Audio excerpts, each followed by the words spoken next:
Yo, hey, what's up guys? In today's video I'm gonna show you the results of a takeover what I did, and I specifically made a quick video for him to let him know what is up and how to handle his team and stuff.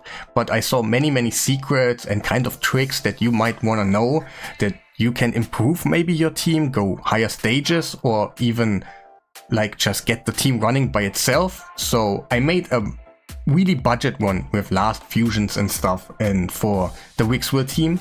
But keep in mind, for example, I run a Wixwell team right here, and yeah, every team is a little bit different on the end. I use 2 MX, so the setup is a little bit different. I use a Krisk and stuff. So basically my runs are really easy because I got the best champions to actually do it. Maybe if I got a second Wixwell or something, that would maybe improve my team.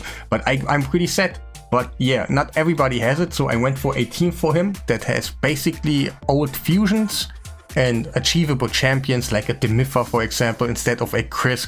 And it is also doable on all affinities, all stages. Okay, maybe some rotation will not work. Only the rotation where we actually have to kill a head to make the mischief head respawn is kind of really hard. Could be done too, it's not out of the window, but that is really the hardest one for Wixwell in general. But the most budget one I came up with is like what I'm gonna show you. But don't be like, hey, why is he not talking to us? I was specifically making a video for him, but yeah, it turned out that they have many secrets and stuff. And also, it's not like I want to just promote my takeovers and stuff so you guys maybe get some more orders for me or something. No, I'm also doing my stuff on YouTube. That's also the first place.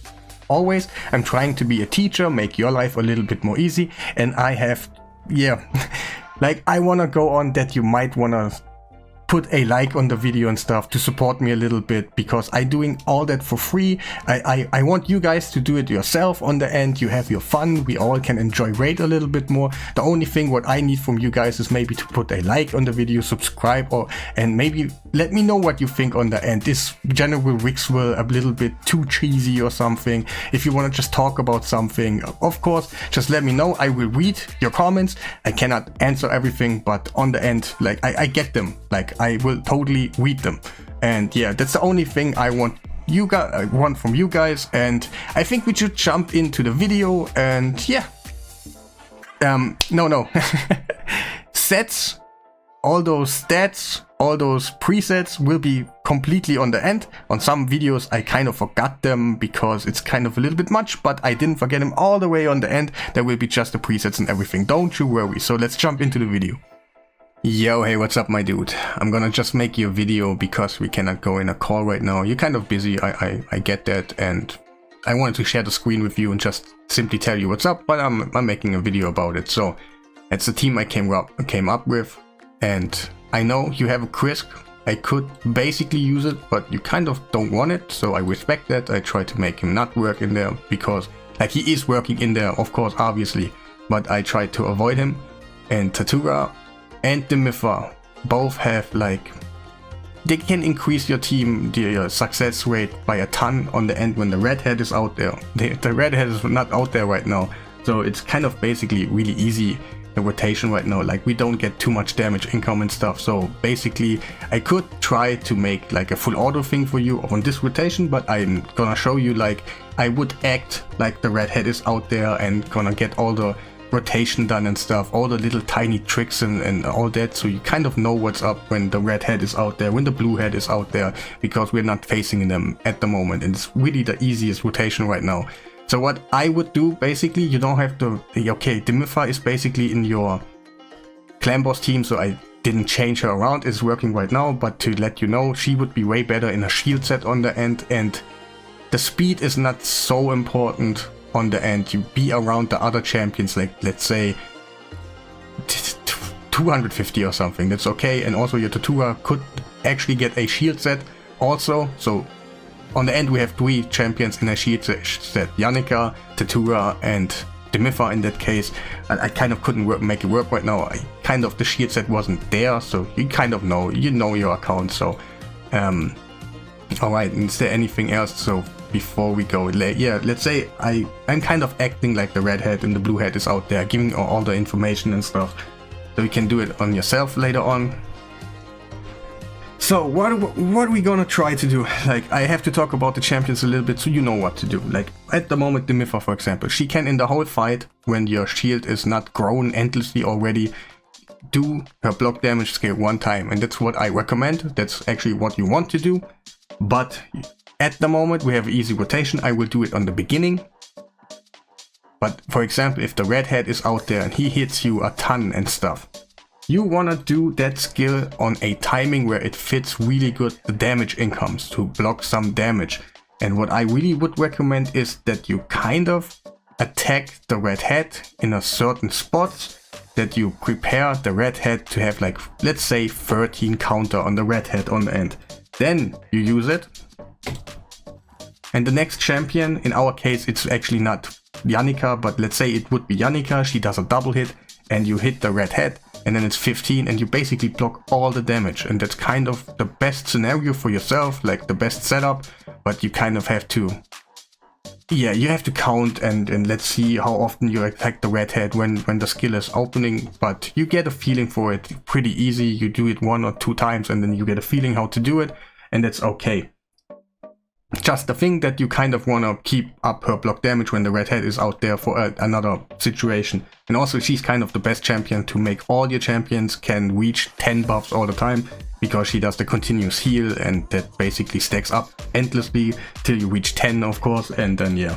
And also Tatura is kind of not the best. He can do block debuffs and also perfect veil, but on different skills.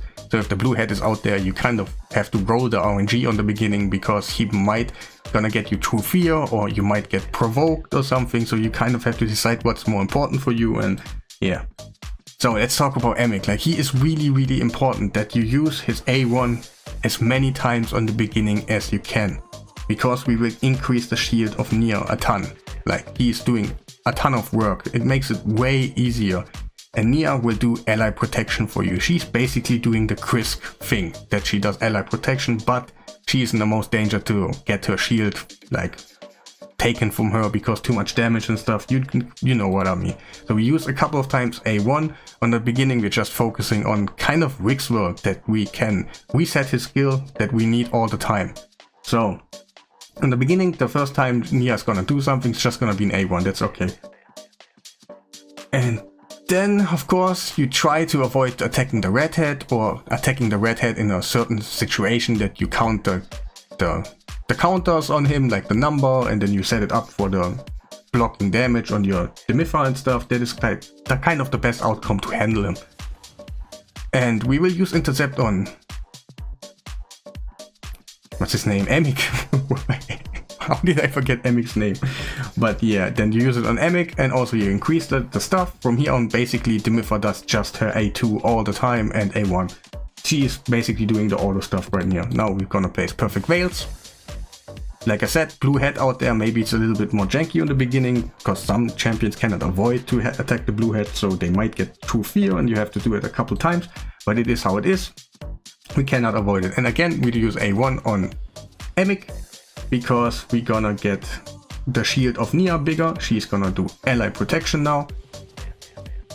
So she gets, like, the other champions are not so hard anymore, even when the redhead is out there, to make them have the shield endlessly. It's just the Nia. You kind of want to focusing up on getting Nia as quick as possible, the biggest shield. That's why we use Emic, to make it bigger and bigger. And also we're gonna do Wixwell the first time now, his A2. Then we're gonna basically reset him again, that he can use it again on the Nia. We are not doing the taunt loop from the beginning, it's just useless. And also again, he does not fulfill anything right now, so we do a A1 that fulfills the best role for him.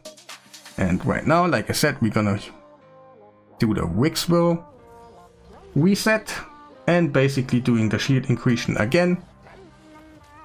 And yeah. Of course, there's always the 3% chance that they will steal your buffs, and then you have to redo it again. It is how it is. And like I do it right now is pretty slow, because I'm telling you right now, and you get a hang to it, and just do it really quickly. Like I said, she's just gonna do A2 all the time.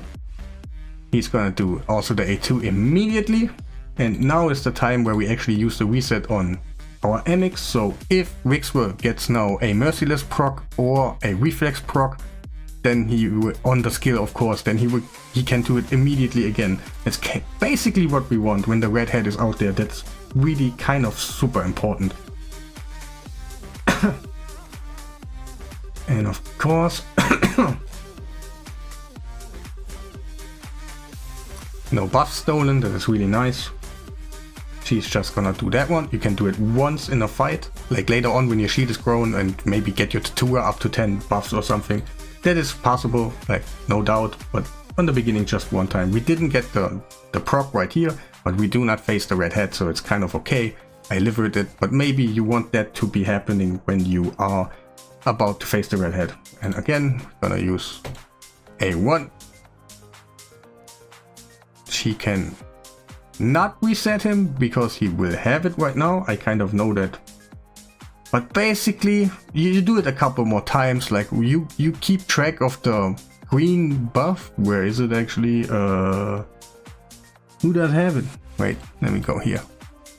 It is him. So you basically keep track of the green buff, and you kind of preparate your taunt loop before that happens, and reset your Wixwell as many times as possible, and it should be okay. But we just don't have to do it right now. Again, I probably could press auto at this moment already, because like the rotation is like really easy, but just, yeah, to give you a feeling. And we're gonna do that skill that makes like almost no sense, but it is how it is.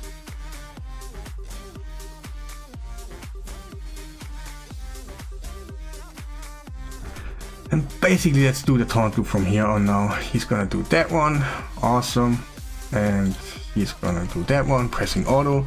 And yeah, that's how you get into the fight, kind of pretty easy. You can press auto way easier if you just go for the rotation right now, but like I said, I wanted to give you an overview, kind of what you have to do when you go against the red hat, because that's the most threatening one. And also, if the blue hat is out there, you kind of have to keep track also on the intercept buff on your Emic, because the blue hat will put a fear on him because he has the taunt all the time, so it will be 100% him. He will lose the intercept buff at some point, and you have to replace it again on him, because yeah, you don't want the fear on the end and your run will fail about. So basically you press auto, you track the intercept buff, and when it goes away or is about to go away, maybe replace it when it's about to have a 1 already, then it's kind of more safe. But you kind of know what I mean. Just go in there, place the intercept again, and now we basically do have a Krisk in there on the end. If you do it the right way, and also do your Sand Devil, maybe get your defense percentage up on your gloves, on all the champions and stuff, so Nia will just get less ally protected damage into her, then it's way better, and she can just take it a little bit more easy. And of course, maybe a little bit more resistance on your Wixwell and stuff. That could really help you. But at this moment, yeah, we're just basically waiting and waiting and waiting till we hit, I would say, like turn 150, 160 or something, just to make it for real sure. It kind of depends if the red hat is on the beginning out there or not. He will basically lowering the increase of the shield by a ton, because he's just doing quite a bit damage, and we're just basically growing it a little bit. But yeah, we have to talk about when you actually how to get it done that your other champions will get no attack. I hope we got our buff stolen at this moment, so everything goes down now, but I can still tell you kind of what you have to do. At this moment we got Eden and stuff, but that was the 3%. The head came in, stole our buffs and stuff, and then we got Eden because we don't have to taunt anymore. Keep that in mind. So at this moment I got RNG'd. But I will tell you what to do at the moment, like when you have all those buffs. Like your Yannica and your Demiffer are basically your targets. They have 9 buffs right now, like she has 8 buffs. But she will get also a unkillable at here, and she has 9 again. It kind of depends when it falls off and stuff. But let's say Yannica, she is basically the same as Demiffer when she has the right amount on buffs, and she has 9. You kind of maybe see already. Then you put the intercept buff on them, like basically do it on both of them when you think when you want your buff stolen. And of course you have to wait a little bit, and the RNG happens that your Demifa, Yannica gets attacked and stuff, like the buff stolen, and that's still RNG, cannot do anything about it. But when you have 3 champions that have actually 10 buffs, it is way easier. And then you're about to do, like, when they store your buffs, they spread it, and then you do this skill and you should be okay. But it's a special trick I use all the time. We have unkillable right now. And it's really nice. Let's imagine this shield right there is like really high. Do we have unkillable on him? No, he did not steal unkillable. How is it even possible? Whatever. It is possible that they will have unkillable also. And your Yannica right now is not booked. I would actually recommend to book that skill right here, because you could let's just imagine I'm gonna beat them down. I have to click that one. I'm gonna beat them down, and they all have basically 0 HP, but they all still have the shield, because it's just ignoring the shield and does damage, and it ignores the shield, but they cannot die. So you got 1 billion of damage right here. Let's just imagine it. And then in a perfect world, they have unkillable still, yada yada yada. Let's just put it in, and then you just basically reset Yannica. At this moment, a champion will get eaten, but I set it up that your tattooer will get eaten. It's no problem, you just free him up afterwards, no problem, for real. And then, yeah, whatever here. At the moment, of course, I do not have the skills ready right now, but then you see it's the 2 right now, but if you have skilled it by 1 cooldown at least, then you can just get an extra turn right here. And just basically do the big hit again, and you get 2 billion in 1 rotation about heads. And it's kind of a really nice trick, and of course one of your champion will get eaten, but it is no problem on the end because I set it up for you.